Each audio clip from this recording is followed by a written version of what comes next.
Welcome to Hail Varsity Radio, the voice of Husker Nation. Insight, opinion, expertise, with the biggest and best names talking Nebraska across the state. Join the show on Twitter at Hail Varsity and at Schmidt_radio. Call in at 402-466-ESPN or 1-800-825-5865. Here's Chris Schmidt. Welcome to it. Great to be with you on a Tuesday. It's Hail Varsity Radio, presented by the Nebraska Lottery. Chris Schmidt, Elijah Herbel. We're loaded up. Hope you don't blow away or melt, but we'll fight through it. Is baseball around the corner for Omaha. We'll talk some CWS with Mitch Sherman and Brad Edwards. Brad spent 25 years with ESPN. And a lot of those times in Omaha. It's part of the road to Omaha. We'll get to some college football with both of those guys. It's also a Tuesday with Kaz. Rick Kaczenski will dive in, get his take on not only recruiting Iowa for the Hawkeyes, but also recruiting Iowa for Nebraska. A little bit of a follow-up from the Scott Docterman athletic story about, a state of 4 million that has 2 Power 5s that gets hit up by about everybody, the border states, and also from time to time some big dogs. We touched on that yesterday. We'll hear from Deshaun Watson. We'll also hear from John Rahm with the PGA. He had some pretty, some truth serum, quite frankly, in the world of golf as the U.S. Open gets going Thursday. Now, truth serum in the world of golf, I don't think we've had very much of that recently. That sounds refreshing. Well, his comment was really cool. And listen, if you want to go make $40 million or $140 million and go play in the new tour, go for it. I don't hate on anyone for going to make more money. But what you don't want to do is water down and have 2 okay leagues, right? You just don't. I mean, PGA's been pretty star-studded, and you've had a whole generation of guys influenced by the Tigers and Phils of the world. You don't want, for the sake of money, sacrificing some glory, I guess. But a lot of money can buy you some glory in your own mind. Numbers to get in can join us at 466-3776, 466-3776, 800-825-5865. Okay, that's the number to dial up in Lincoln or outside, wherever you hear us across the state. And can email the show, Chris at HailVarsity.com. Find us on Twitter at Schmidt_radio and at Herbal Essence for Elijah Herbel. Really good story on ESPN Plus about the topic of reputation. Think about your favorite football program that you go check out on 10th and Vine. What is their reputation? Well, the reputation was anonymously talked about not long ago in Athlon. We talked to Coach McBride yesterday, and this is what he's hearing about Nebraska. And Nebraska has been bad-mouthed in the past because they were killing everybody. And Nebraska's bad-mouthed now. And coaches never stop being coaches, even if they retire. Football's always a topic of conversation. And what's the word on Nebraska? We'll get there in a minute. This is what Coach said yesterday. This isn't what he believes Nebraska is, but this is what everyone's loading up and saying about Nebraska. Shouldn't say everyone, but just the narrative around him. Retired Coach Charlie up in Michigan. Let me tell you something. The word around is they're not winning and not gonna. They're down in the tank. They're bottom feeders. I mean, I've heard all kinds of things. That's a snippet. Full interview, of course, Hail Varsity podcast at ESPN Lincoln On Demand. Again, that's not what Coach is saying about Nebraska. That's what's being said about Nebraska. And he's not far from Michigan. He's not far from Michigan State. He has contacts at Ohio State.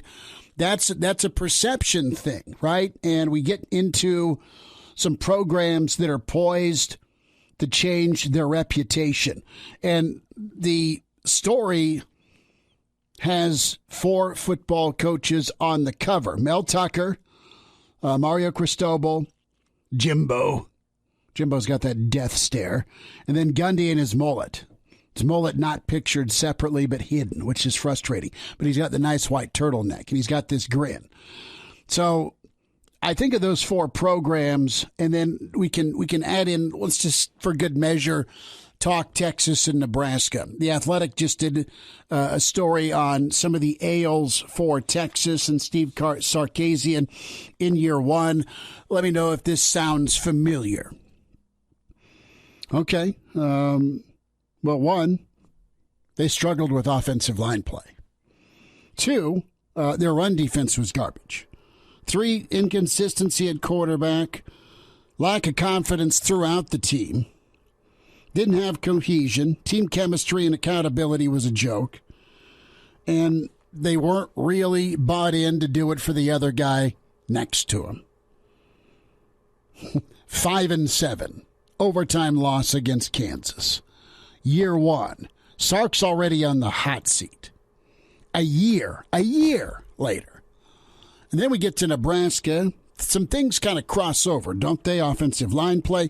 Nebraska's run defense, I would give a good rating to. I'd give it a B. Yeah, I'd give it a B. B's perfect. That's where I was going too. It faded at the end, but it faded because it kept taking body shots for most of the season. There were games where it was an A, but then you had other games where it was a C. So or not. Yeah. I mean, I think you ended the last 2 or 3 games giving up 200 on the ground. Yeah, Michigan State was an A. Wisconsin was probably a D.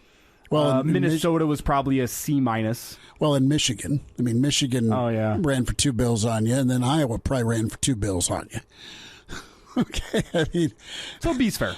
B's fair. Maybe generous. But I think what we talk about that Sparty game, I mean, that's on a scale of a 4.0, that Sparty game was 5.5. That's how magnificent it was, right? So Nebraska and Texas kind of ran into some similar issues. The difference being one was a new head coach in year 1. Nebraska had a 4th-year head coach trying to get over that hump. And we talk about changing the conversation, changing the reputation that's earned every Saturday. And it's funny, you have one good year, and people are talking about Michigan State as a program that can go to that elite level. Listen, it sounds funny to say about Michigan State being at an elite level, but they were not very long ago at an elite level. They beat Michigan, who was your playoff participant from the Big Ten, and they went 11-2. Really good. Now, is that luck with the portal? No, I think Tucker is really organized and pretty smart with his NFL background and being a Saban disciple. Can he continually do 11-2? I don't think so. But he can get back to 11-2, and that's why he got $9.5 million. Sparty's comfortable where they are. Very comfortable where they are. I get it. Be happy with the guy you landed. He didn't leave for LSU. Is Sparty a destination gig? I wouldn't think so, but maybe he likes it. He's familiar with it. So that's the question mark about Michigan State. What's their reputation? Have they arrived, or are they getting some pats on the back still from a really good surprise season? If I'm going to label Sparty, right now it's a one-hit wonder, but maybe they can write another song. Miami, to me, is just maybe they got it right, finally, because they've been part of that coaching carousel where they're making a hire, going back to the U. Let's get in Miami. Oh, wait, he's not delivering, so let's blow somebody out. Mario Cristobal is a tough dude, good on the lines of scrimmage. They plucked him from Oregon because he's a two-time champion with the Canes. Miami finally, after all the mulligans, probably got it right. A&M, delusional. Okay? Money can buy status, money can buy talent, but can it buy an SEC West or SEC championship? Time will tell. Jimbo's done it as an assistant in the SEC. Can he do it as a head coach? Texas, they're labeled, they're just entitled. I think it's their birthright to be a college football playoff team. You haven't won that much, and when you did win, you had a dip of a season and you blew out Uncle Mac. And you've been rushing and running, and you've been very, very quick to pull the trigger on the next new, because who you hired didn't get it done quick enough. Doesn't happen like that. So Texas lacks patience. They're entitled. Two programs that are on this list of programs trying to change their reputation. Some have good reputations. Some are trying to go to that elite level. The next and last program's Oklahoma State. They've been comfortable in their own skin. The Mullet's won 8, 9, 10, 11 games. If he has a bad year, it's 7-6. But he's poised to take over and be the king of the leftovers. Once Oklahoma and Texas bolt, who else is going to rule the Big 12? Okie State's been beating Texas pretty consistently. They aren't great against Oklahoma, but once in a while, every 5 or 6 years, they snap and they beat Oklahoma. Now, Gundy against the Stoops era, not so great. But once in a while, you get it done. Oklahoma State, every so often, is really, really good and really, really dangerous. They're just not quite to the Spartan level where under D'Antonio, you put together 3 consecutive top 7s, a top 3, and a top 5. Well, I mean, the place Oklahoma State is right now is pretty much where Michigan State was, I'd say, 10 years ago under D'Antonio, where you're trying to change your status as little brother within your own state. Michigan was down 10, 15 years ago. And Michigan State was able to take that chance, and for, I'd argue, a decade, they were the better team in their state. They were big brother in their state. They've been very good. I mean, you look at all the Michigan turnover with the Rich Rod era, right? And then, once they got rid of Lloyd because he wasn't winning championships every year, can you be content to be consistent and win 8, 9, 10 ball games and go win a big game here and there and build up and realize that it's not a reload where you're Bama or Clemson or Georgia every year, or Ohio State. Everybody else is, you're climbing the mountain to see what the sunset looks like at the top. Then you're going to have to do it again. You got to climb down and climb back up. Some people live on the top of the mountain, and there's about 4 or 5 programs that do it. They're like the Sherpas from Mount Everest. Exactly. They don't have to go through all the acclimatization process. No, because the altitude. They do the heavy lifting, and they were born up there. It's all they know. So we get to the reputations, right? Teams poised to change their reputation. I think you have Oklahoma State and Michigan State that have good reputations. I think you have Texas and Texas A&M that have inflated reputations. Miami's trying to find an identity. They finally have with their homegrown dude.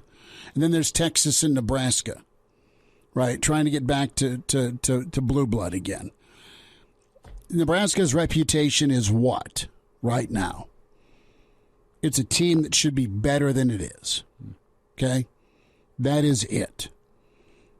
Nebraska's reputation right now, not this 2022 team, but leading into it, it's a team in transition.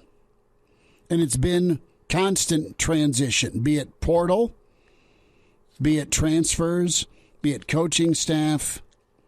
And as a program, it's been a merry-go-round, because every 4 or 5 years it's, all right, this guy's not getting it done. Let's move on to the next, and finally we'll find our answer. So Nebraska and Texas very similar with reputations, and Texas is different because of it's Sark, it's new, it's year 1 going into year 2 with a lot of heat. And then it's no different than with Herman being there, or with Charlie Strong being there, or with, ever since Mac, who had a really good long run that won a championship. But Nebraska's reputation is as a underachiever right now. Well, when you look at recruiting, when you look at talent, And when you look at just execution, mess. It's a mess, and you've been here 5 years, and the time is now. And Nebraska is in a similar spot, Elijah. They're going to be leaning on young guys to be good. I mean, that's the problem. And it's part of the problem with that constant transfer and transition where somebody new comes in and, all right, what's the cupboard look like? And we got to bring in some talent, and we're going to play you early.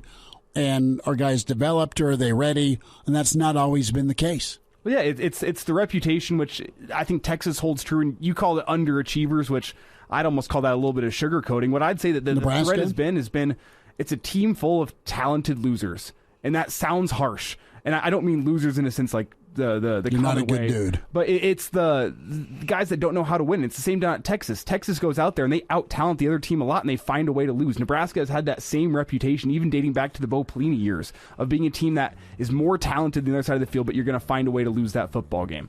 Difference being Nebraska with Bo, they'd lose to a top 5 Sparty.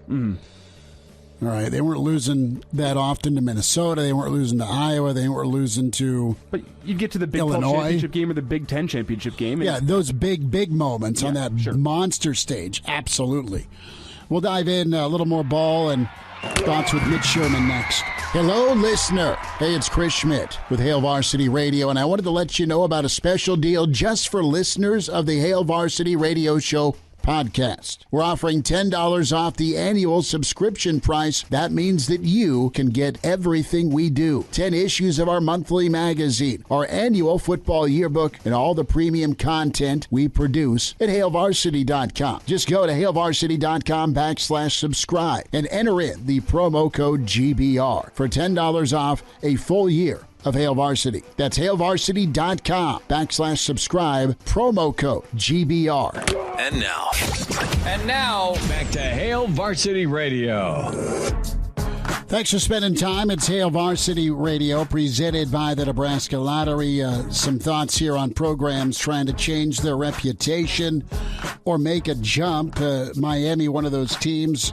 The Athletic reporting that Miami facing an NCAA inquiry regarding their NIL deals. We welcome in from the Athletic, Mitch Sherman, at Mitch Sherman on Twitter. Mitch, how we doing?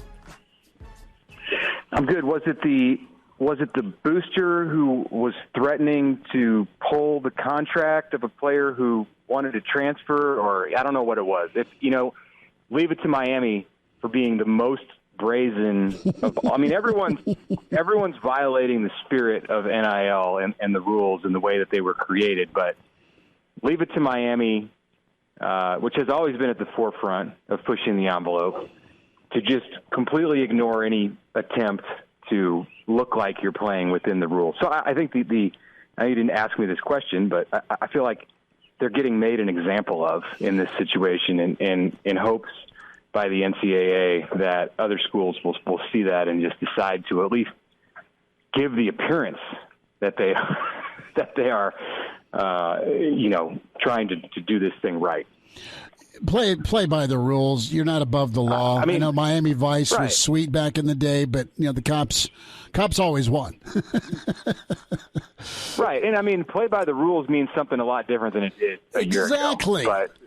But you can get away with a lot of stuff, but there is some kind of a line. And Miami, in the opening months of NIL and everything that has happened since last July, has just jumped right past that thing like few other programs. But and that's not a surprise. What line are we talking? I don't see a line. Mitch Sherman's with us. Mitch, we're talking reputations here, and Miami's one of those 3 programs trying to change their reputation. Michigan State's probably trying to solidify theirs beyond a one-hit wonder. A&M's trying to kind of jump that tier of really good program or respectable 8-4, 9-3 to power broker. And then there's Oklahoma State, who's just kind of quietly really good year after year, and they jump up to knock on a conference title door. What definition comes to your mind about Nebraska? What's Nebraska's reputation right now? It's not great, obviously. I mean, we can just continue to beat that about 5 consecutive losing seasons. Tag on if it was USC or Oklahoma or Texas, and they had gone through some of these doldrums that have hit Nebraska, it would be similar. And I think Nebraska's reputation right now is a school that tries to talk big but doesn't back it up on the field. And that's just the unfortunate reality of what's happened in Lincoln in recent years. So, the opportunity exists right in front of Nebraska to improve that reputation, to change the perception, to change the reality. But right now, I mean, they're coming off a 3-9 season, and those are just the cold, hard facts.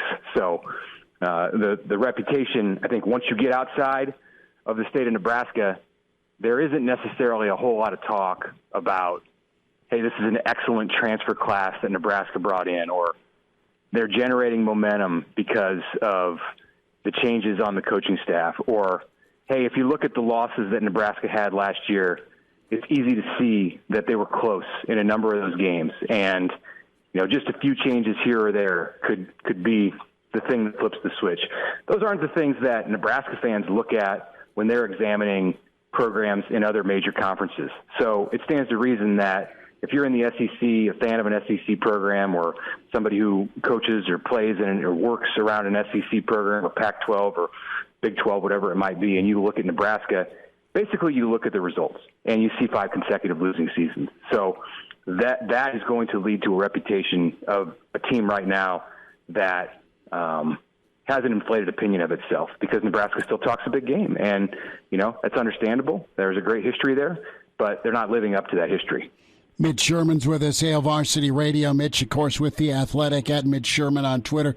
Mitch, there has been some momentum in the form on the recruiting trail, and Nebraska's done really well with that. I want to get your take on Van Poppel, what the commitment means in your eyes, and also just the need. You need a Texas kid, and you need a defensive lineman, and Nebraska got both. And you need to be able to beat Michigan on the recruiting trail. He was set to go to Michigan on an official visit later this week. Defensive tackle has been a spot that has been a struggle for Nebraska in recruiting. And this is another example with Brian Applewhite in command as one of the Nebraska's point men in recruiting the state of Texas. Of course, Mike Dawson and Eric Tender chipped in as defensive coaches. Dawson as the position coach, the future position coach for Riley Van Poppel.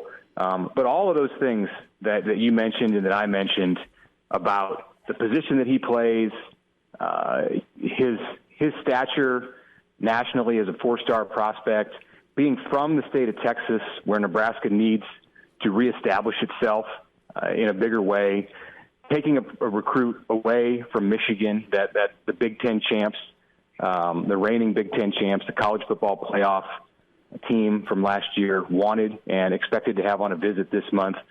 Those are all big things. Nebraska had to go to the portal in this last cycle to fill out needs on the defensive line, and that's fine. And it was needed, and it's the best way to do it to make this thing work at that position in 2022. But thinking beyond that, you have to develop, you have to recruit talent, bring it in, and turn the recruits that you sign into multi-year contributors. That is the best path to having sustained success. Better than the portal. The portal is a quick fix, which is what Nebraska needs right now. But beyond this year, it needs more like Riley Van Poppel. Now, Mitch, to tie together these first two topics we've hit on here, I mean, you mentioned the fact that the transfer portal isn't sustainable in the long run, but I look at a school which has changed its reputation in recent years and become a player in the Pac-12 in Utah. And Utah, I mean, they don't have a huge recruiting footprint of their own, but they do go get some good talent out of other states, and then they'll fill in the rest of the spots with transfer portal additions, and they've turned themselves into a very good program in the Pac-12. Is that a reasonable comparison for what Nebraska could be trying to build here over the next couple of years. That they have talent from across the country, including around their own hometown, and then they also go fill in the blanks with transfer portal additions, guys that didn't necessarily pan out other places but can work out there.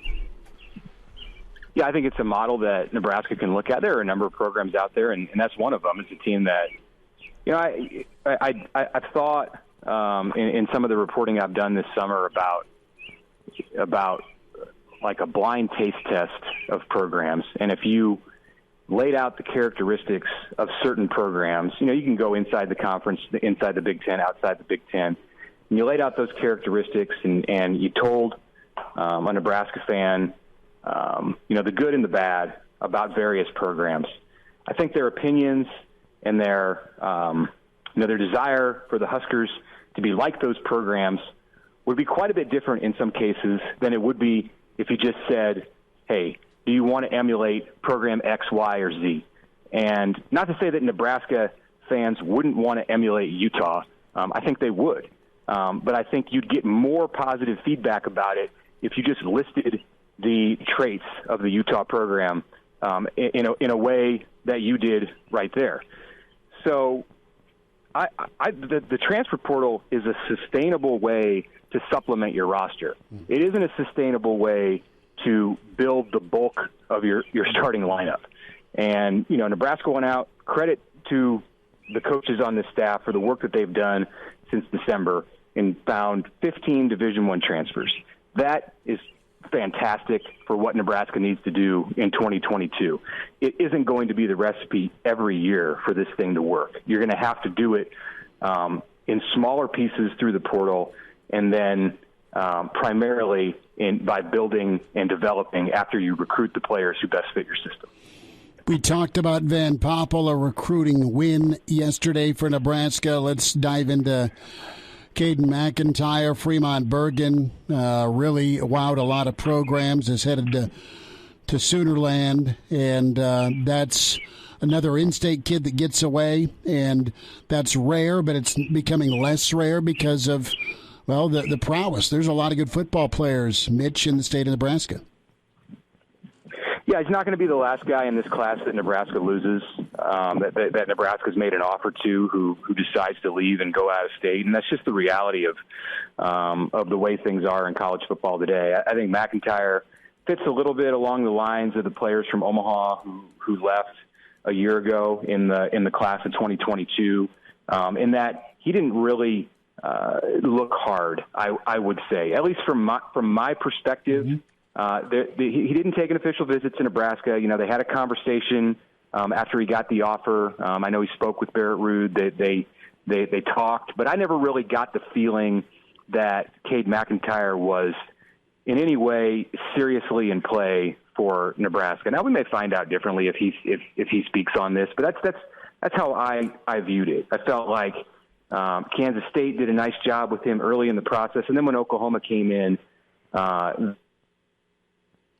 like that was going to be the home for him. So I don't necessarily view it as a big recruiting miss for Nebraska, because to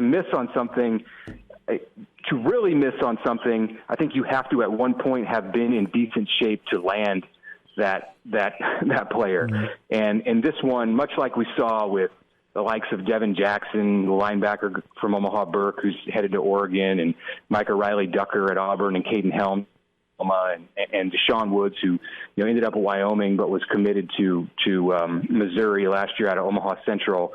The Huskers, they weren't really in position at any time as a favorite of those players. Now the rest, or some of the rest of the top prospects around the state of Nebraska, when you look at Malachi Coleman at Lincoln East and Maverick Noonan at Elkhorn South, those would be significant recruiting misses for Nebraska if those players choose to go out of state, because they have taken long, hard looks and made official visits already to Lincoln. So the Huskers are in position to be able to win the recruiting race for those guys. And assessing what Nebraska's doing in state this year, and there have been several wins already, those are the two guys I'm going to look at the most in what their decisions are to make a full evaluation about how Nebraska has done in trying to reverse its fortunes with in-state talent. Mitch, about 15 seconds, bud. Give me your pick for the CWS. Man, I love that side of the bracket with Texas and Texas A&M and Notre Dame and Oklahoma. That just feels like it's going to be a lot of fun out there on Friday and then on Sunday.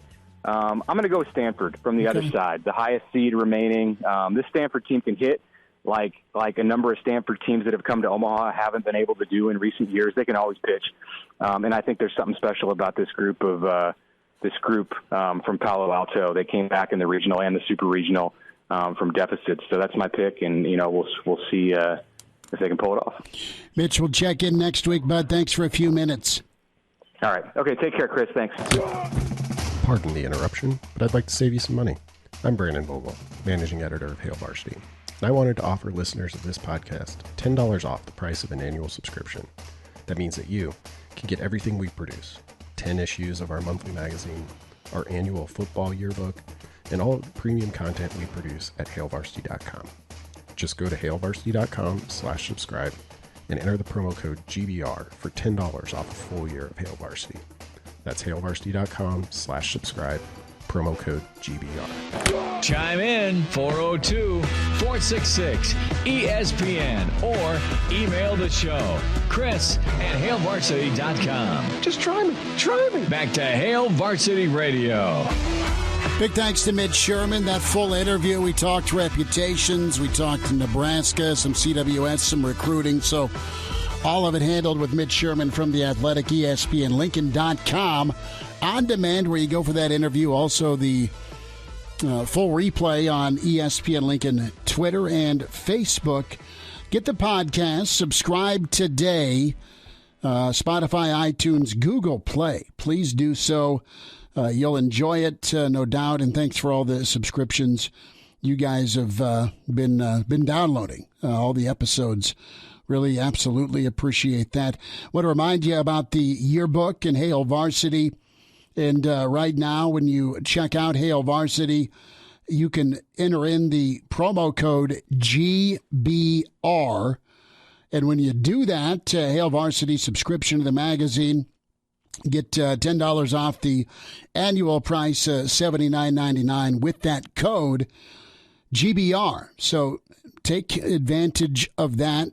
And again, the code GBR takes $10 off. You get the magazine, the digital. It is a wonderful bundle. Get to hailvarsity.com/subscribe. And may I suggest Christmas in July present for a loved one? Absolutely. It's a great deal. Just your load up. Fan. Get 5 of them. Get 5 of them and hand them out, and you'll be, you won't be Cousin Eddie at the Eggnog Bowl. That's always an important thing. You want to talk pariahs? Let's talk Deshaun Watson. So he had his first presser with the Cleveland media, reiterating today he's innocent of numerous allegations of inappropriate sexual conduct during massage sessions that have been made against him. Yet, while the Browns quarterback said once again he has no regrets of any of his actions, he admitted that he does regret the impact the allegations have had on people around him. A little bit more from Deshaun Watson. And listen, I don't know the guy. I loved watching him at Clemson. I thought he battled at a high level and was fun with the Texans. Then he had the ACL, right? And now he's in Cleveland. And just as a player, you put him on that squad with that O-line, with some of the wideouts, and I know they're a far cry with some of the tools and stars Baker had to work with, but Cleveland was knocking on the door to go to a Super Bowl with Baker at quarterback. Deshaun's a monster upgrade, assuming he ever plays. That's the question mark. But here is Watson earlier from his media session. I think that question kind of, triggered a lot of people, not just women in general, but a lot of people from this, in the league, from women to males and things like that. And what I was saying is, yes, I never assaulted, disrespected, or harassed anyone. But at the same time, I do understand that I do have regrets as far as the impact that it's have on the community and people outside of just myself.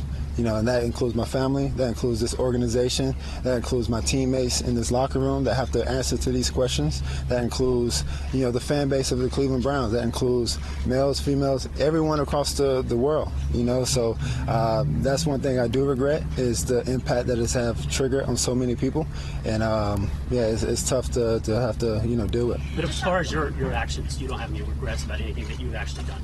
Like I said, I never assaulted anyone, or I never harassed anyone, or I never disrespected anyone, or I never forced anyone to do anything. That's his word. That's his word in front of a bunch of reporters. The New York Times reporting last week that Watson booked appointments with at least 66 different women over 17 months from the fall of 2019 through the spring of 2021. The list of 66 comprises the 24 women that have filed lawsuits against Watson. A woman sued Watson but then withdrew the complaint. 2 women who filed criminal complaints against Watson did not sue him.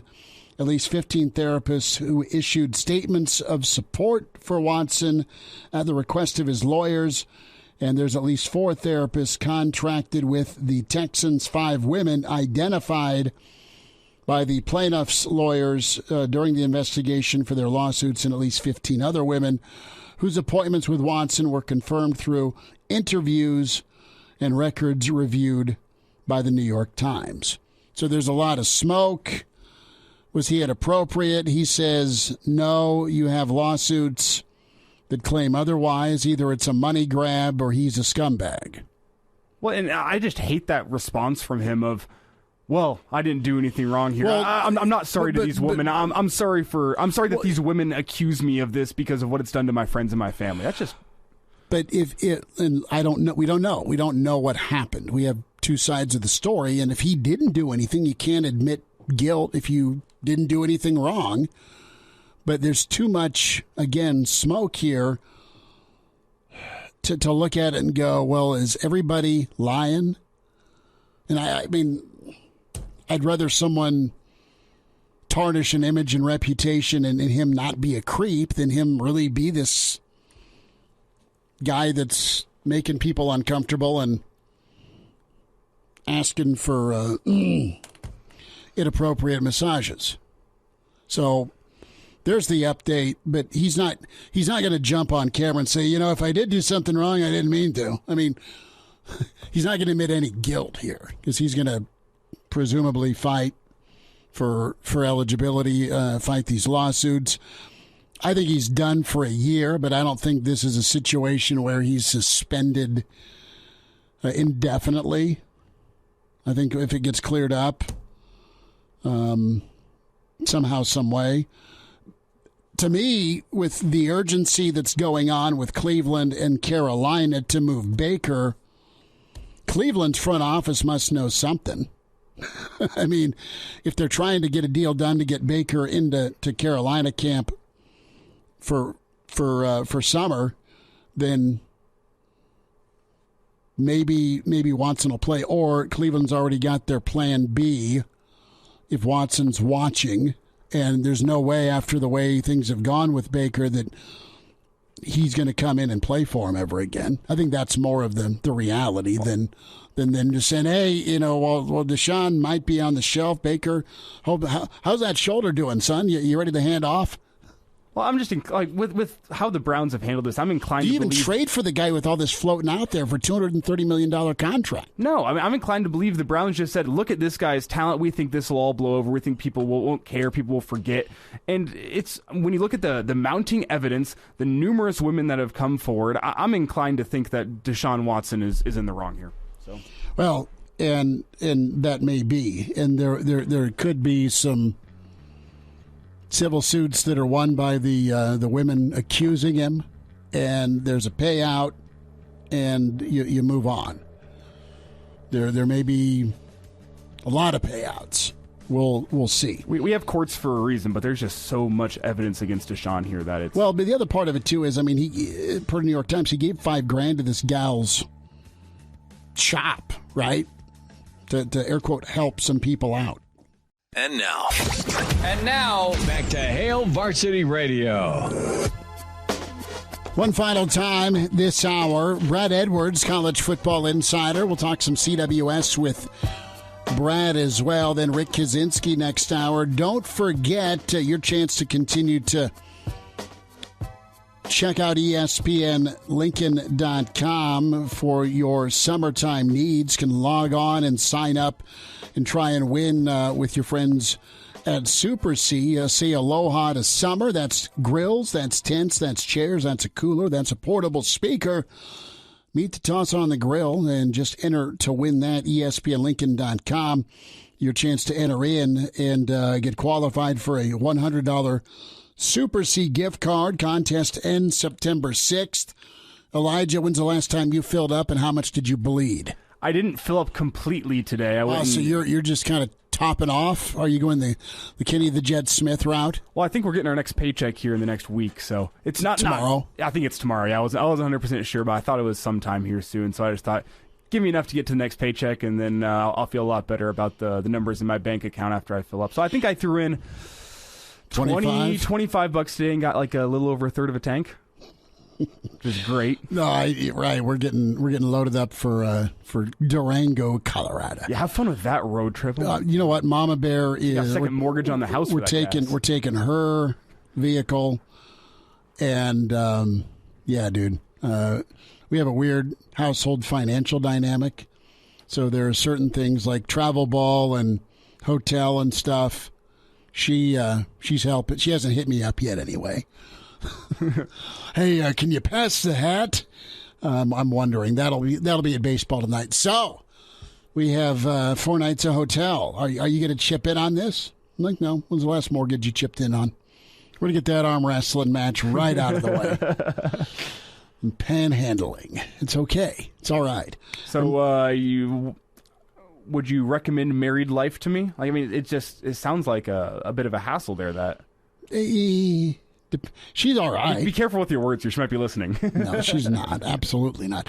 No, she's cool. I mean, I've been with her since the second national championship, for the love of God, since 1995. She has not murdered me in my sleep yet. This is shocking. But, no, she's cool. But, yeah, as far as...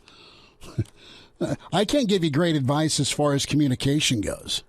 Be better than I am is the point. Let's get you buckled up for sure. Using your seatbelt saves lives, prevents injuries. Only if you properly buckle in. A message from the Nebraska Department of Highway Safety Office. Level of surprise, Golden State's up 3-2.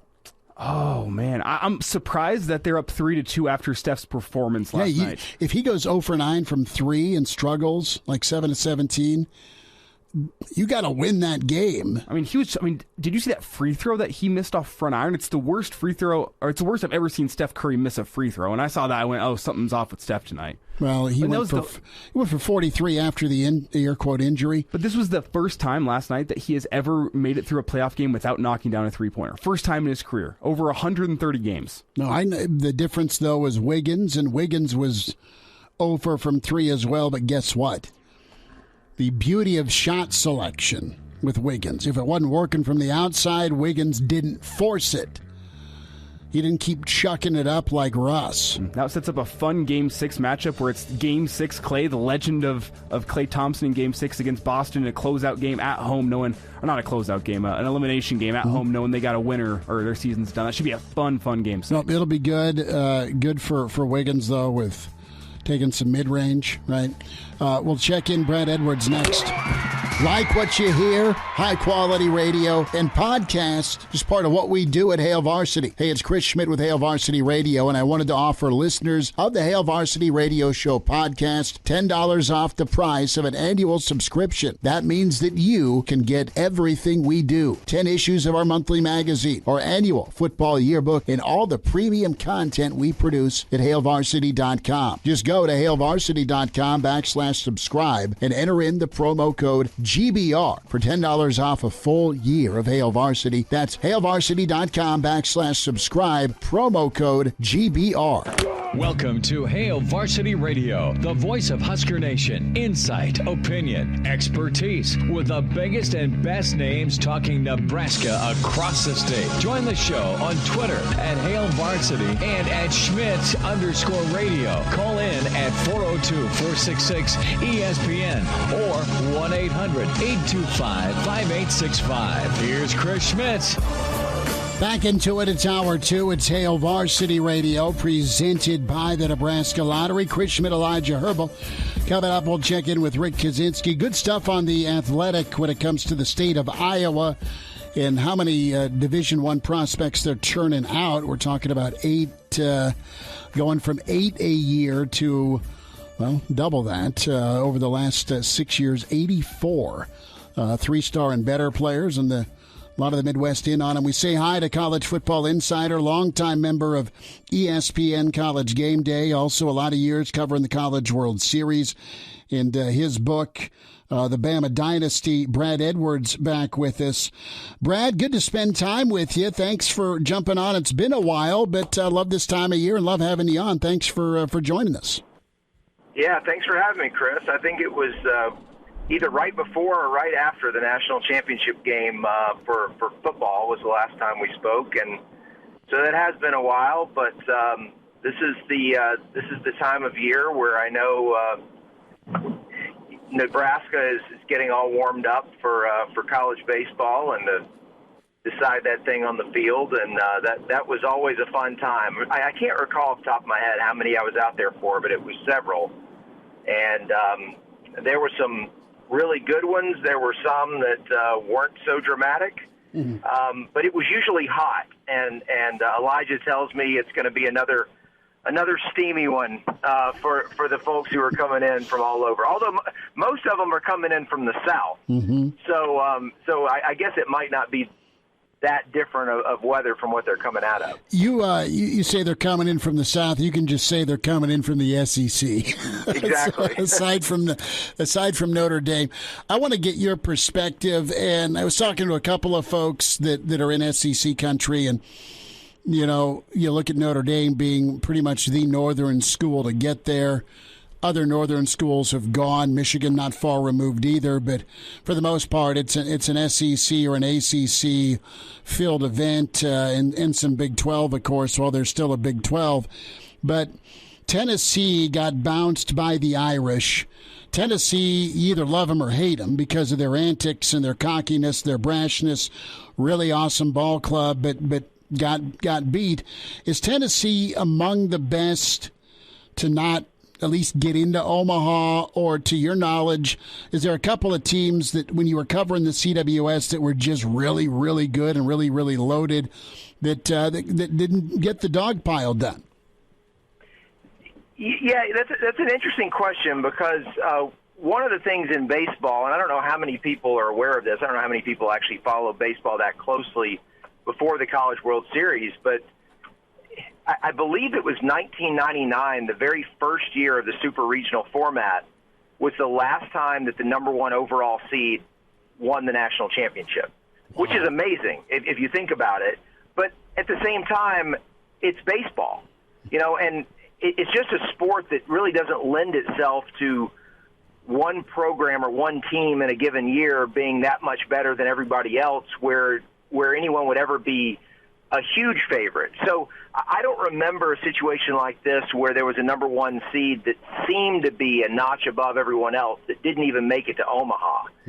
But that's really what happened here. And most years there isn't a one seed that seems to be that far beyond everyone. But to be playing in the toughest conference in college baseball and to go through it with the record that Tennessee did, and a lot of those games were comfortable wins. Like they scored so many runs, they pitched so well, and then it came down to it. And you know, best 2 out of 3. They didn't lose 2 in a row, but they didn't get it done and they didn't advance. And that's really what it's all about this time of year. So it's really hard to say that that's a huge upset, as big as it seems, just because I'm not sure that in baseball, and you know that it pretty much goes to any level.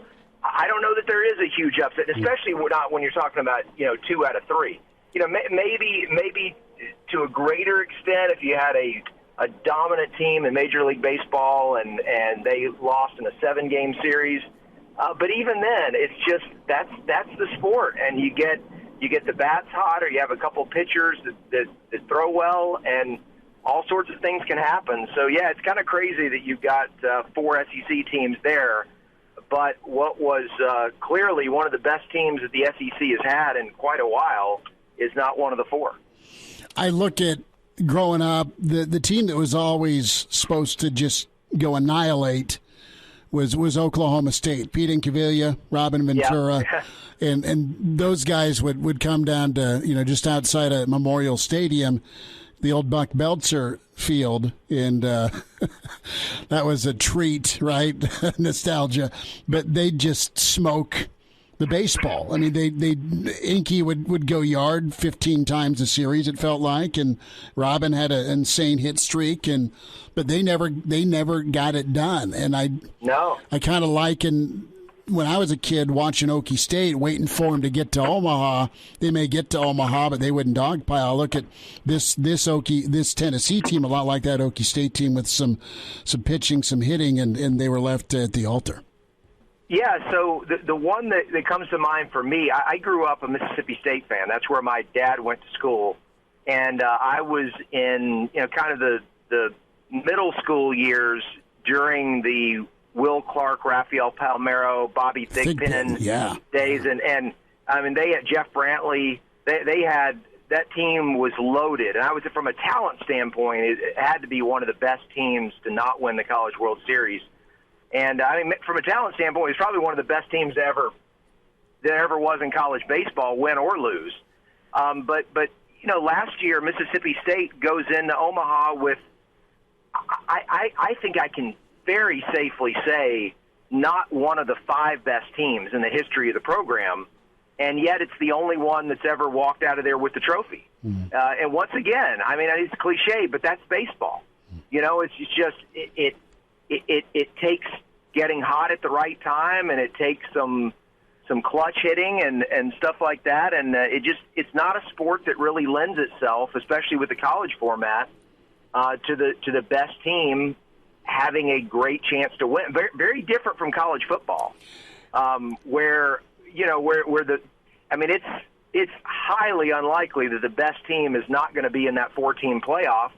And because there are only 4 teams in and they've only got to win 2 games, they got a good chance of getting through that. And so, it's interesting because you got one sport with college football where most of the time the best team is going to win. I would say in college basketball, the best team wins, I don't know, maybe half the time, a little bit less than half. College baseball, if you can even say who the best team is most years, you'd have to say, based on the seeding, that they almost never win it. And so it's just, that's why we love sports. They're not all the same, and they all have their different things about them that make them interesting, and the unpredictability of baseball is one of those things. Brad Edwards with us, Hail Varsity Radio. Brad, a long time with ESPN, college football author and insider, and a lot of years in Omaha covering the College World Series. Brad, going to go to football and some big picture items to talk about with you. And we have the portal, we have NIL, we have the dust up with Jimbo and Saban, and I bring that up just because there's reports today and late last night that A&M was wanting the SEC to suspend Saban for it. There's a memo or there's some paperwork or emails imploring that the conference suspend St. Nick, and it didn't go anywhere. But we also dove into reputations, programs poised to change their reputation. It's a cover story on ESPN.com, and there's 4 coaches on the cover here. You have Oklahoma State and Gundy and Jimbo and A&M, Cristobal and Miami, and then Mel Tucker at Michigan State. And, of those 4, right now, what program has the best reputation of those 4? Okie State, Miami, Michigan State, or A&M? I would probably say Oklahoma State at the moment, far as just consistency, knowing what you're going to get from them every single year, and that might not be a championship level. Obviously, they haven't won very many Big 12. In fact, have they won one since Brandon Whedon? Maybe not, but yeah, but at the same time, you can generally count on them to be a top 20 team, and I don't know that you can say that for any of the other teams that are on that list. In fact, you can't. You can't say that at all for any of the other teams. So I would say from a reputation standpoint, they have the best reputation, but is it what they want it to be? A top 20 team? I mean, everybody wants a little bit more than that. And you would think that with Oklahoma and Texas going to the SEC soon, the opportunity is there for Oklahoma State to, become that team that could be a conference champion on a regular basis. So I'm not sure. I haven't read the article, but I'm guessing it probably mentions that and gets into that with Oklahoma State. A&M is a fascinating one just because Jimbo was paid so much money to take that job a few years ago, and everybody felt like if you're going to pay a coach that much money, he has to at least get to the playoff a few times, if not win a national title to justify it. And I have a lot of family that went to A&M, and one of those is my brother. And my brother said something interesting at the time. He said he disagreed with that assessment. And he said, first of all, A&M has a lot more money than most schools. So paying a coach that much money is not as big of a thing for A&M as it is for a lot of schools out there. And he said if you look at A&M since the Southwest Conference folded, so basically since the inception of the Big 12, pretty much every year but maybe 2, 3, I mean, we're talking 25-plus years now. Every year but 2 or 3, they have been a middle-of-the-pack team in whatever conference they've been in. And his point was if Jimbo can just get them to where they are, pretty much what Oklahoma State is, a perennial top 20 team where they always have a number to the left of the name, which means that their highlights are always being shown on SportsCenter. He thought that from a visibility standpoint, from a publicity standpoint, that would be worth the money. If he could just make them relevant every single year, even if they didn't win a national title, even if they didn't make the playoff. Now, obviously, after this most recent recruiting class, the bar has been raised, and everybody, and it also coincided with them finally beating Alabama for the first time since Johnny Football. So there is this belief at A&M that they've caught up to Alabama, which I think is a major stretch to say that. But they believe that they're on the cusp, and so the expectations are going to be a lot higher for Jimbo. If you ask me to pick out of those 4, who do I think, maybe, I don't want to say has the highest ceiling, but I think is going to make the biggest strides, it's going to be Miami. And it's just because they're in the ACC. And I think Miami has an opportunity in the division that they play in to get a lot better and become a factor nationally a lot more quickly than they could with the same coach and the same players in a different conference with a different schedule. And so yeah, it's an interesting group you mentioned. Well, it's just fascinating, and we turned it into the Nebraska part of this because you have a lot of similarities with Texas and Nebraska with what ailed the teams last year. And I know you're not super locked in on Nebraska or even Texas, but you've spent a lot of college football Saturdays where Nebraska had an opportunity and didn't deliver, and it's now year 5. There's been a lot of portal acquisitions, Brad, 15 new players and some high-profile guys, and you also have some pretty high-profile coaches that are on. Nebraska's got to make some chicken salad here with really great ingredients now, but it's easier said than done to throw it all together in this kitchen and do well, Brad, for Scott in year 5. Yeah, the transfer portal is an interesting addition to college football, and it's really not. I've heard Nick Saban mention this a few times. It's not the portal itself. The difference, the change, if you will, is that players are eligible immediately. And so that's not the portal. That's a change in legislation that allows players to not have to sit out that 1 year that they previously did. And now it all creates a situation where, you have free agency, and you can go out and get some players that have already played at the college level. You know a lot more about what you're getting than you do when you sign a kid out of high school, even a 5-star kid out of high school. They're still an unknown. There are a lot of 5-stars that don't turn out to even be all-conference players. But when you get a guy who you've already seen play at the college level, and especially if they played in a Power 5 league, you pretty much know what you're getting. And so there's an opportunity to go out there and fill some holes on a roster and plug them, with a guy who's going to contribute immediately. And so it really enables a program like Nebraska that was close in a lot of ways, just, really close to being good last year.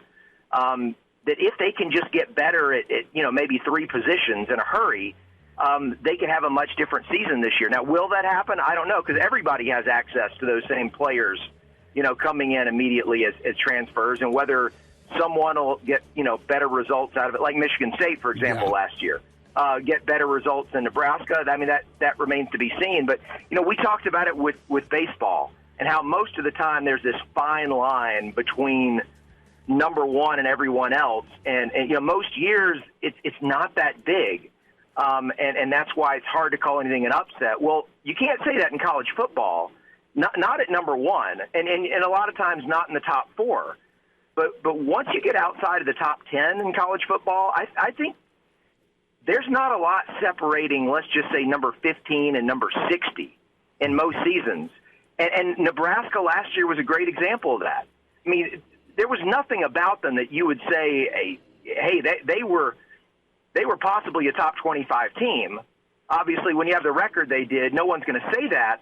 But at the same time, you look at all the close games, the games that just came down to the wire, and a lot of them were against top 25 caliber teams.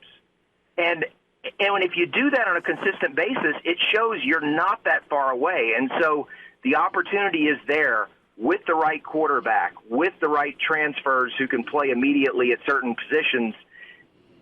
Maybe. I mean, look, like once again, Michigan State is the example of what you can do through the portal in just 1 year. And I don't think it's going to be the norm. I don't think you'll see a team accomplish that every single year.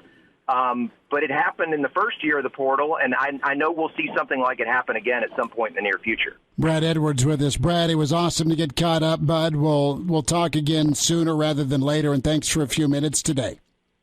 You got it. Thanks, Chris. Good to talk to you again. Like what you hear? High-quality radio and podcasts are just part of what we do at Hail Varsity. I'm Brandon Vogel, managing editor. I wanted to offer listeners of the Hail Varsity Radio Show podcast $10 off the price of an annual subscription. That means that you can get everything we do, 10 issues of our monthly magazine, our annual football yearbook, and all of the premium content we produce at hailvarsity.com. Just go to hailvarsity.com/subscribe and enter the promo code GBR for $10 off a full year of Hail Varsity.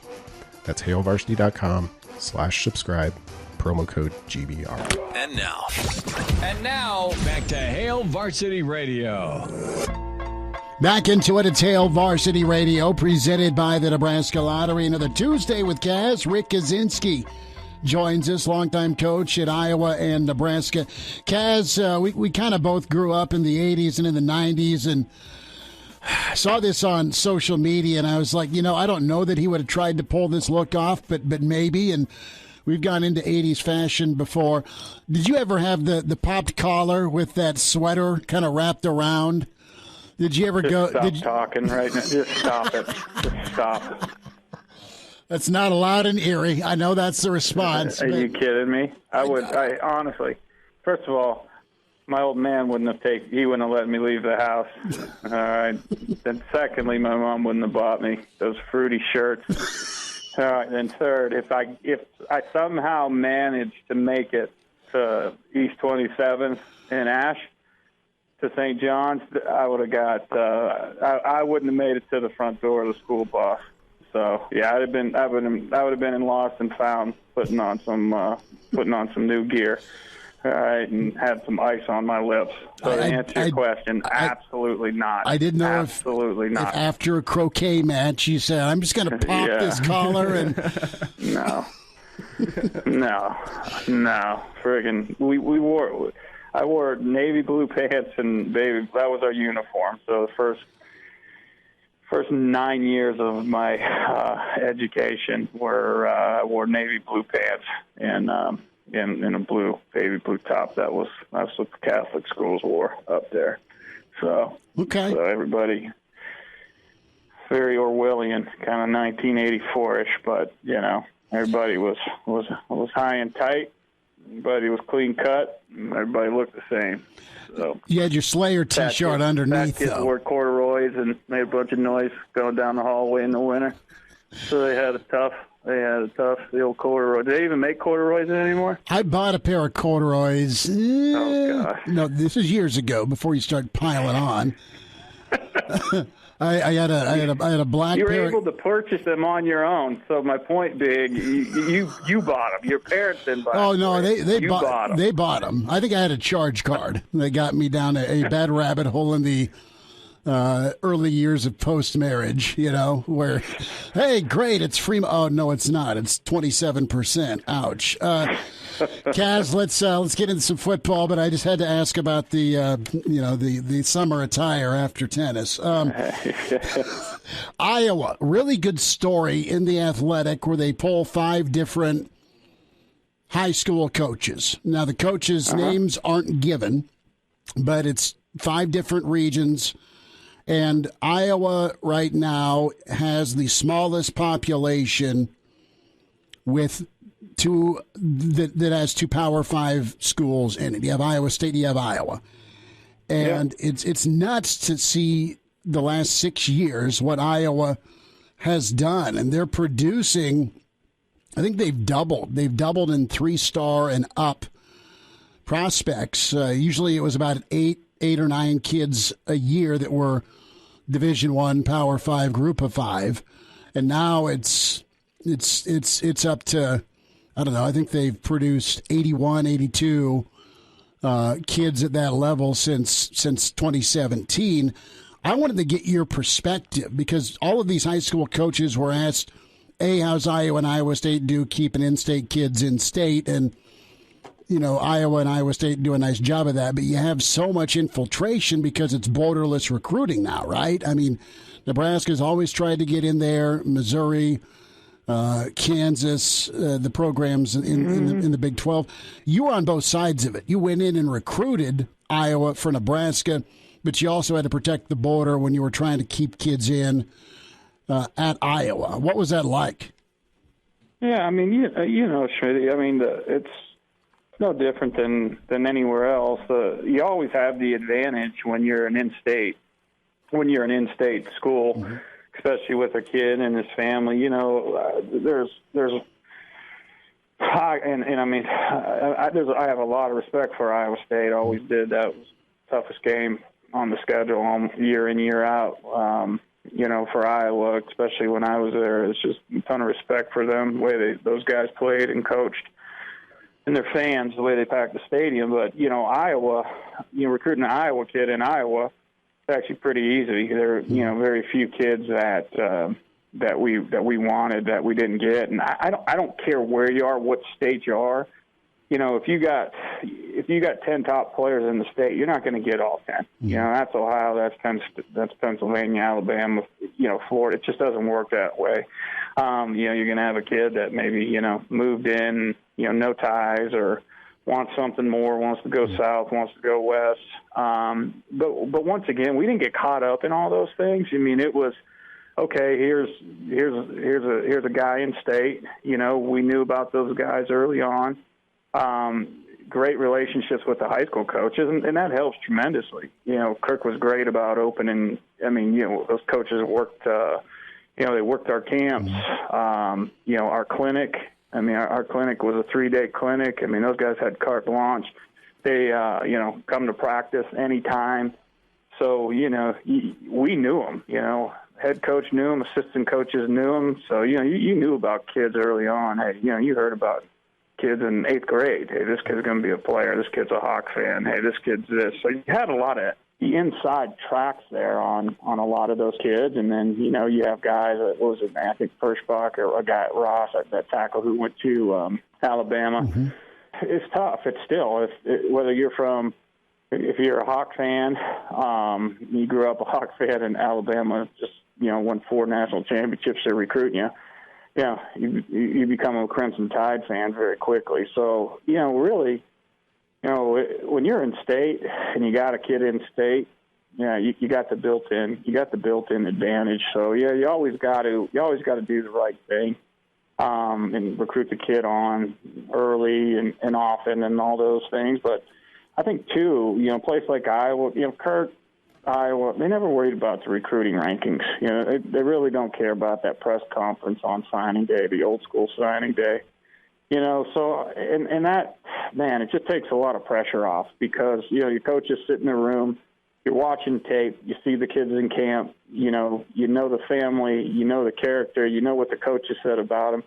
So you hedge those decisions, and you know, we were never counting on anybody to come in and play for us as a freshman at Iowa to help us win. You know, contribute, absolutely, but you're not counting on anybody that wasn't on campus during spring ball to help you win football games, unless it was a junior college guy, and we just didn't take many JC kids there. So, you know, you built that program, you developed those kids, and so you can take a kid that might have a UNI offer and a Ball State offer, and nobody really cares.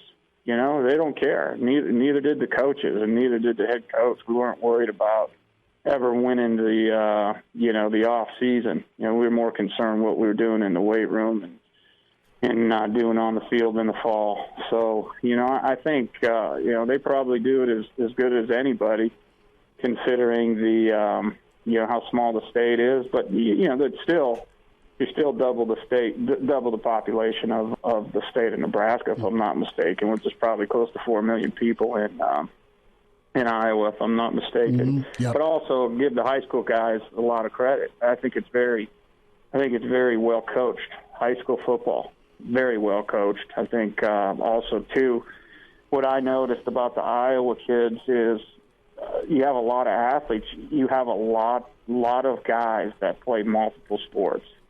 And I can't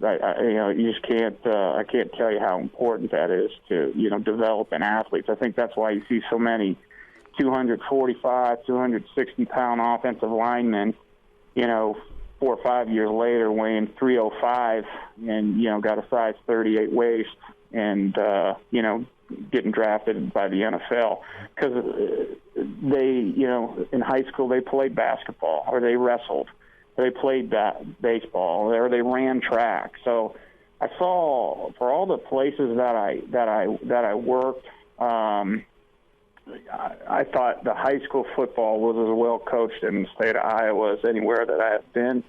I thought the coaches' involvement with the universities, you know, both Iowa and Iowa State, and the openness of the universities and the staffs, I think that was critical. And then I just also think that having kids play multiple sport, I think you have way more athletic kids in the state of Iowa that people think. Kaz, just to piggyback on that topic just a little bit here, I mean, when you look at national recruiting analysts, they say that there's not the kind of talent in the state of Nebraska and within Nebraska's 500-mile radius to sustain success. But you're a guy who's been down in the trenches. You've experienced it. You've recruited this region. Do you think there's enough success in the 500-mile radius around Lincoln to be able to sustain the kind of success at Nebraska that the fans expect? Absolutely. Are you going to win national championships? No, you got to get a special guy here and there. Mm-hmm. You know, is he in the could be? You know, you could have Eric Crouch. Absolutely. Do you have enough to win the conference in this? Absolutely, man. I mean, you got blue collar kids that play in cold weather. You got good high school football, well coached high school football. You have good academic schools. You have guys that understand the tradition. You got guys that want to play in the Big Ten. So absolutely. I mean, I got to be honest with you. I thought it was pretty dang easy recruiting at Nebraska. I mean, there was very few guys that I'm talking D-line that I wanted personally that we didn't get. I mean, hell, we went after Randy. We got him. Go look at Joe Keels. Go look at who was recruiting him. Go look at his offers, Texas, Southern Cal, Penn State, everybody in the country. We got him. Wisconsin, he was committed to Wisconsin. Some things happened. Some things happened to Joe, and it just didn't work out. Great kid, got his degree, but, go look at who was recruiting him. Go look at who was recruiting Peyton Newell. Mm-hmm. Greg McMullen, we beat Ohio State on. You go down the list. I mean, Malik Collins, and Missouri had it going. And Kulikowski was there. Yeah, that dude Missouri was putting D linemen in the NFL. They had a really good defense. Their D line coach was very well known and respected. They were hard to beat, man. But we were beating Oklahoma on kids. We got pretty much who we wanted. Go Vincent Valentine. We beat Florida. I mean, go look at his offers. Beat Illinois right in his backyard. But also, what helped was you could sell the NFL. Mm-hmm. I could tell a kid I can go in on a recruiting visit, say play for me, and go to the NFL. This is who you look like. And I was fortunate enough to have some good players that made me look good, and I could sell that when I went to Nebraska. I could show film of guys who were playing in the league and what they looked like when they were freshmen and sophomores in college. But absolutely. Hello, listener. Hey, it's Chris Schmidt with Hail Varsity Radio, and I wanted to let you know about a special deal just for listeners of the Hail Varsity Radio Show podcast. We're offering $10 off the annual subscription price. That means that you can get everything we do. 10 issues of our monthly magazine, our annual football yearbook, and all the premium content we produce at HailVarsity.com. Just go to HailVarsity.com/subscribe and enter in the promo code GBR for $10 off a full year of Hail Varsity. That's HailVarsity.com/subscribe, promo code GBR. And now, back to Hail Varsity Radio. Back into it. It's Hail Varsity Radio. We continue on a Tuesday with Kaz, more with Coach on recruiting the 500-mile radius. The further out that you recruit from your home base, the less and less you know. And I know that's very obvious, but the less and less you know, not only about the kid, but also about the coach. I mean, these kids, if you have a coach in Minnesota, Wisconsin, Iowa, Nebraska, Missouri, they want you coming back year in, year out. So you know what? They don't sell you a bill of goods. A guy in Florida, he can sell you a bill of goods on a kid that probably can't play. And he don't care if you don't come back to a school, because guess what? There'll be 300 schools in there next May, when spring recruiting opens up. So, the further away you get from your home base, the less you know about a kid.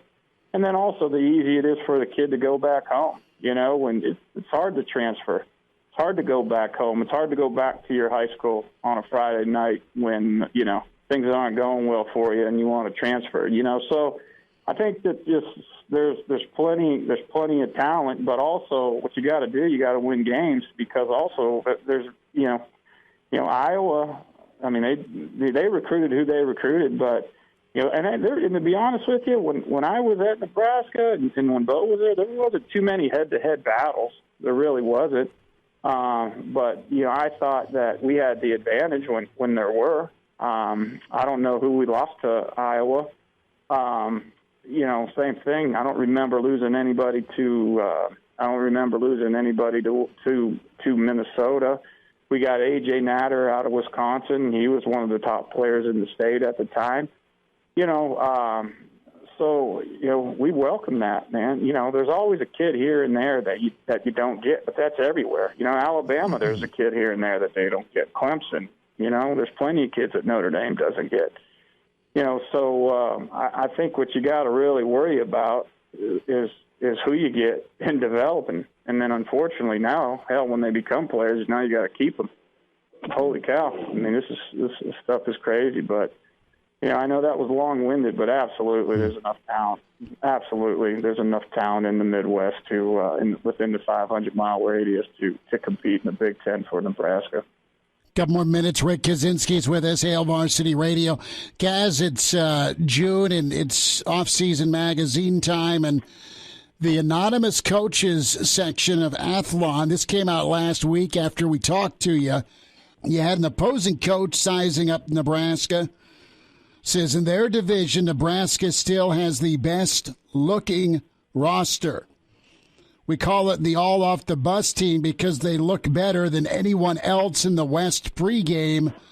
Long, tall dudes, really athletic, and then after a quarter or so, you stop worrying because they usually hurt themselves. They struggle with turnovers, and then they struggle with technique. It's a culture issue. Defensively, they've improved, but they've lost some of their better guys to eligibility, and they're filled with transfers. We ask ourselves a lot what's going on over there because they're pulling in good talent, have good resources, and the administration seems to have faith in the staff. They go on to touch on, Whipple and how he's going to have to take over the room. What can they get out of their offensive line? They're talented enough, but for some reason Nebraska can't win and can't build enough. They go on to say that if they can't get things turned around, all signs point that they're going to have to go some other direction. I paraphrased it, but man, I think that's a pretty telling assessment. What's your reaction to that anonymous coach on Nebraska's reputation in the West? It's funny because when I was coaching in the Big Ten, at both staffs I was on, we'd always laugh, be like, we're like, how do these people get in touch with you? Like, who the hell are these anonymous coaches that actually talk to these because you're talking the two staffs that I was on, mm-hmm. Kirk, when I had left, Kirk had been there, 13 years or 12 years, and then, Bo had been at Nebraska, 7 years. And none of us have ever gotten a call from these magazines. So I'm not sure who maybe these anonymous coaches, I don't know how they call them or how they contact. So you should do an expose on that, Schmidt. I think you guys should really do an expose we'll get on that. Contact these anonymous coaches. But here's the thing. Nebraska, they have everything they need to be more successful than they've been. I think that's how people view them from the outside. I think people recognize that it's unless you are, Crimson Tide or Clemson Tigers or Georgia Bulldog, it's hard winning. It's hard winning year in, year out. And I think people recognize that at 98% of the programs around the country right now. But I think when you're looking at it from an opposing coach and if you take a step back from Nebraska, you say, okay, well, do they have enough to win more than 4 games a year? Absolutely. Okay. Do they have a roster?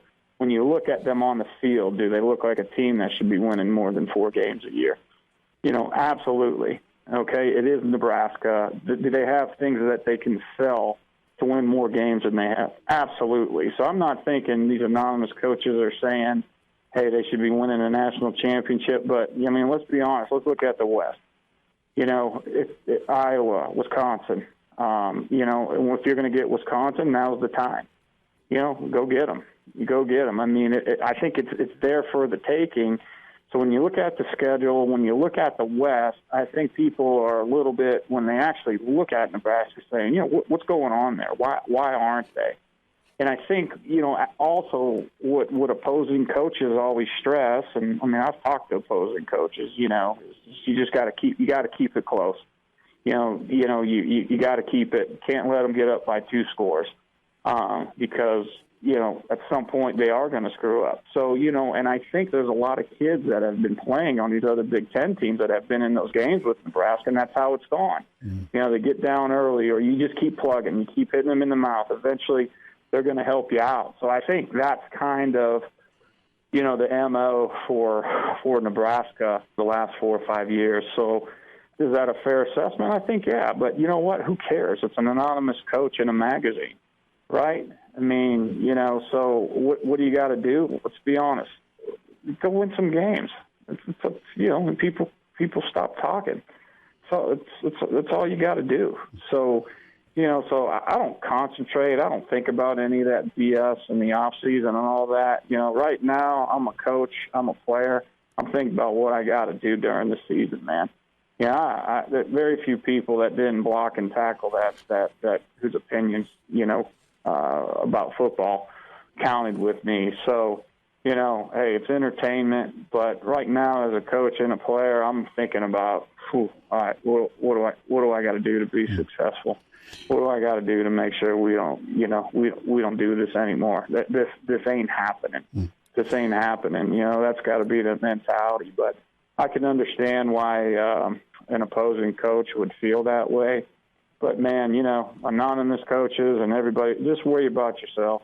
That would be, that's my message right now. Who cares what anybody else thinks? That's why you play. That's why you kick the ball off. That's why you run out of the tunnel, and that's why you fill the stands on Saturday to see what happens. Man, it wouldn't be a whole lot of fun if things turned out how these pundits say they are, or what their opinions are. So that's the great thing about college football and sports. It's up to Nebraska. They got plenty of opportunities to, put it right back in these clowns' faces. Pardon the interruption, but I'd like to save you some money. I'm Brandon Vogel, managing editor of Hail Varsity, and I wanted to offer listeners of this podcast $10 off the price of an annual subscription. That means that you can get everything we produce, 10 issues of our monthly magazine, our annual football yearbook, and all of the premium content we produce at hailvarsity.com. Just go to hailvarsity.com/subscribe and enter the promo code GBR for $10 off a full year of Hail Varsity. That's hailvarsity.com/subscribe, promo code GBR. Miss us? Come here, brother. Give me a hug. Bring it in for the real thing. We're on call for you. Catch the podcast at hailvarsity.com, the ESPN Lincoln app, or download them on iTunes. Saddle up.